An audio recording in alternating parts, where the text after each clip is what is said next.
Transparence internationale du Rwanda a publié un rapport sur la corruption dans les médias au Rwanda. Les journalistes du Rwanda reconnaissent que la corruption existe bel et bien dans les médias rwandais, surtout ce qu'ils appellent Giti dans leur jargon. Les journalistes de la presse écrite sont les plus corrompus d'après ce rapport. Cette ONG internationale indique que les journalistes sont souvent corrompus pour faire la publicité, diffuser des nouvelles le plus nombreux possible, de ne pas diffuser une information qui fâche pour faire disparaître une information. Aloïs de Gonzague-Intwari de la radio Izuba indique que l'argent que les journalistes reçoivent comme frais de déplacement, même si ce n'est pas une correction en tant que telle, doit être évité. Les journalistes devraient utiliser leurs propres moyens pour être libres dans le traitement de l'information.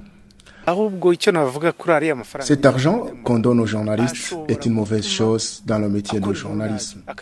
L'argent donné à un journaliste dans l'exercice de son métier l'influence dans le traitement de la nouvelle, qu'il le veuille ou pas. Je conseillerais d'ailleurs à mes confrères d'éviter ces petits cadeaux en argent en nature pour faire librement leur métier.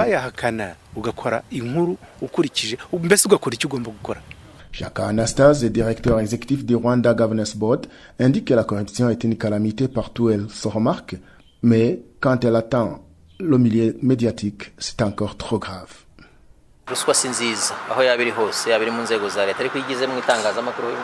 La corruption est une mauvaise chose, que ce soit dans le secteur de l'État ou ailleurs.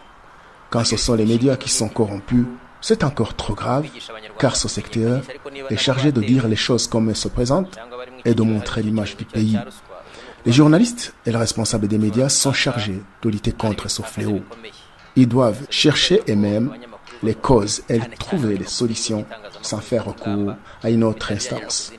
Il indique qu'il existe beaucoup de services de l'État chargés de lutter contre la corruption, mais les premiers responsables dans la lutte contre la corruption dans les médias sont les journalistes eux-mêmes.